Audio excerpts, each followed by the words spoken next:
You know what drives me absolutely crazy?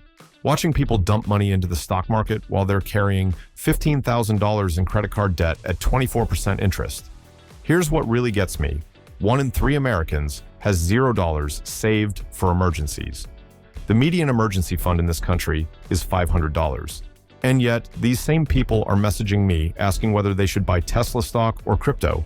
It's like pouring water into a bucket with massive holes in the bottom, then standing there confused about why you're not making any progress.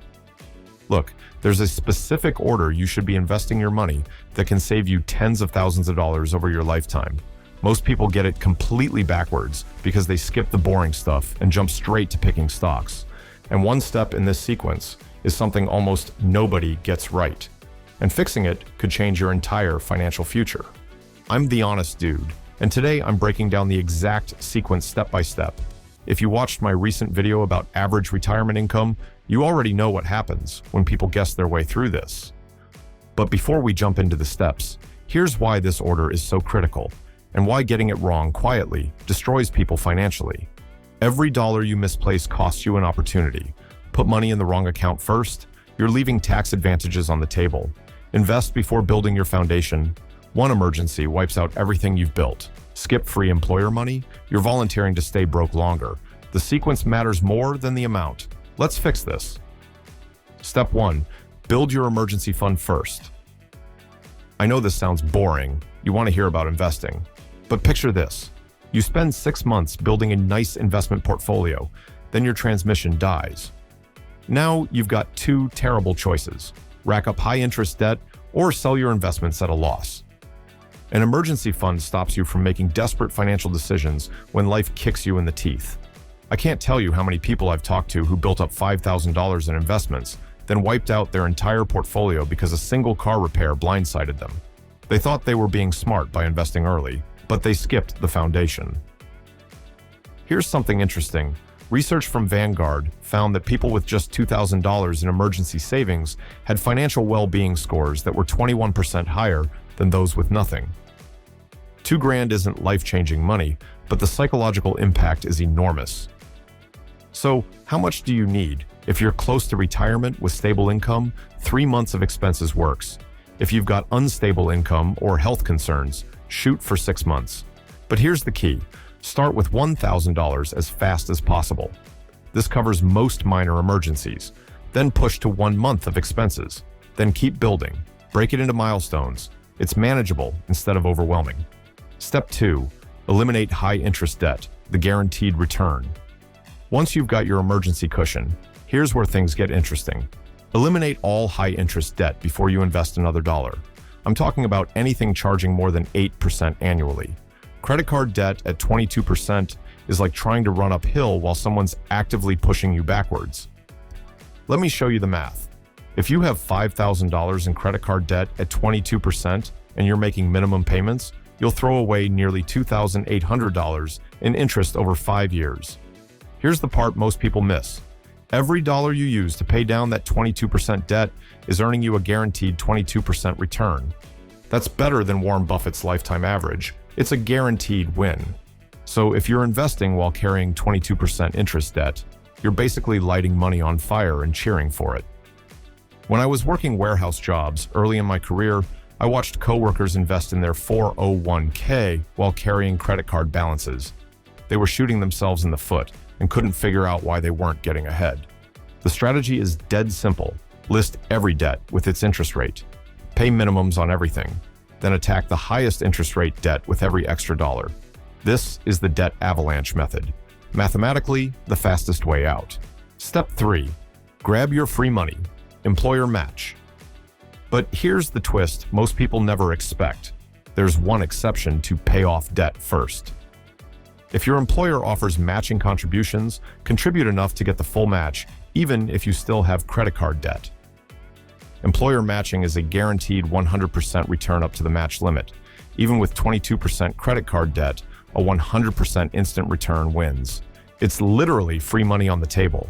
And if you're not grabbing it, you're volunteering to work extra years for no reason. Here's how it typically works. Your employer matches 50 cents on the dollar up to 6% of your salary.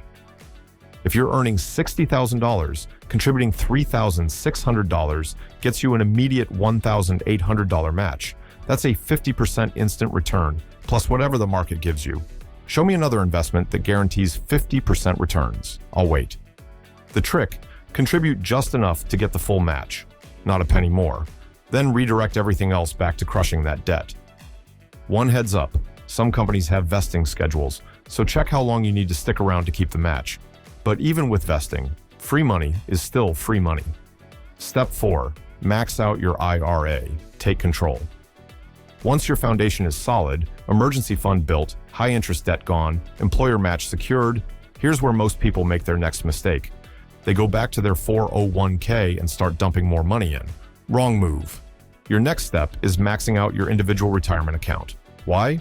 Because corporate 401k plans are notorious for limited options, with fees that slowly drain your account like termites eating the frame of your house. With an IRA, you get full control. Low-cost index funds charging 0.03% instead of 1.5%. Over 30 years, that difference is tens of thousands of dollars staying in your pocket instead of feeding fund managers. For 2025, you can contribute up to $7,000 to an IRA, or $8,000 if you're 50 or older. That extra $1,000 is like a participation trophy for aging, except this one actually helps you retire. Now here's the decision: traditional or Roth. Traditional IRA. Deduct contributions now, pay taxes in retirement. Roth IRA. Pay taxes up front. Withdrawals in retirement are completely tax-free. Simple rule: high tax bracket now, go traditional. Lower bracket now, go Roth. Not sure? Trying to predict future tax brackets is like trying to predict where the stock market will be next Tuesday. If you're uncertain, split it. Tax diversification gives you options later. Step 5. The health savings account, the secret weapon. All right, now here's where things get really interesting. If you have access to a health savings account, max this out before anything else taxable. Think of an HSA as a retirement cheat code that the government accidentally allowed to exist. HSAs are the most underutilized, misunderstood, powerful investment vehicle in America. It's like a Swiss Army knife with 3 different tax advantages. Benefit number 1, tax deduction for contributions, like a traditional IRA. Benefit number 2, money grows completely tax-free, like a Roth IRA. Benefit number 3, withdrawals for medical expenses are tax-free forever. Triple tax advantage, the only account that gives you tax breaks going in, growing, and coming out. For 2025, you can contribute up to $4,300 for individual coverage or $8,550 for family coverage. The catch? You need a high deductible health plan. But here's the strategy almost nobody knows.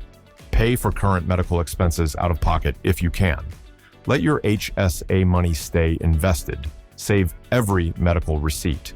Here's the kicker: there's no time limit on reimbursing yourself. Pay for a doctor visit today, keep the receipt, reimburse yourself from your HSA 20 years from now completely tax-free. Your money compounds for 2 decades while you maintain the option to pull it out whenever. After 65, you can withdraw for any reason, though you'll pay regular tax on non-medical withdrawals. But let's be real. Medical expenses in retirement are guaranteed. The average couple will spend over $300,000 on healthcare throughout retirement. Having tax-free money specifically for that? That's not just smart planning, it's a secret weapon against one of the biggest threats to your retirement. Step 6. Max out your 401k.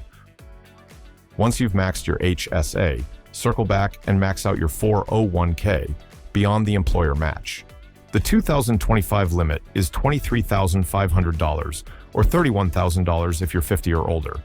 At this point, you're in the big leagues. Between IRA, HSA, and 401k, you could shelter over $35,000 annually from taxes. And here's the part that shocks me every time. Most people never get this far. The average American saves 6% of their income, which doesn't even max out their employer match, let alone everything else. If you can work through this entire sequence, you're in the top 5% of savers in America. You're setting yourself up for a retirement most people can only dream about. Step 7. Taxable investment accounts. Finally. Finally, after maxing all tax-advantaged options, we get to taxable investment accounts. This is where most people incorrectly start, and it costs them. Here's what you need to understand. Every dividend gets taxed. Every profit from selling gets taxed. It's called tax drag, like running a marathon while someone periodically throws sand in your shoes. You can still finish, but it's way harder than it needs to be. The math: invest $10,000 annually for 30 years at 7% in a tax-advantaged account, about $944,000.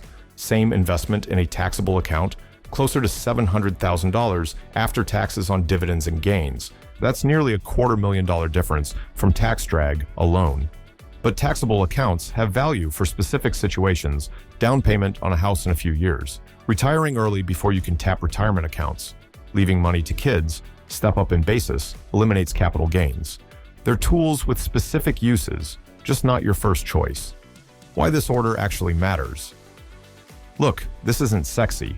Following this sequence means doing boring foundation work first. But here's what I learned, watching people make money decisions for years. The gap between what people say they want and what they actually do is massive. Everyone says they want financial security. Everyone says they want a comfortable retirement. But the average person's behavior doesn't match those goals. Maybe because they don't know the right sequence. Maybe because they think it's too late to start fixing things. It's not too late. But you can't skip steps. Every month you delay paying off debt is a month it grows faster than your investments. Every month you ignore your employer match is leaving free money on the table. Every year you put money in taxable accounts before maxing tax-advantaged ones is money you're unnecessarily handing to the IRS. The people who retire comfortably aren't the ones who earned the most. They're the ones who followed a smart sequence and stuck with it long enough for compound interest to work its magic. You've worked too hard and too long to wing it now, and just hope everything works out. If this helped clarify where your money should actually be going, hit that like button and subscribe for more straight talk about building real wealth. I'll see you in the next one.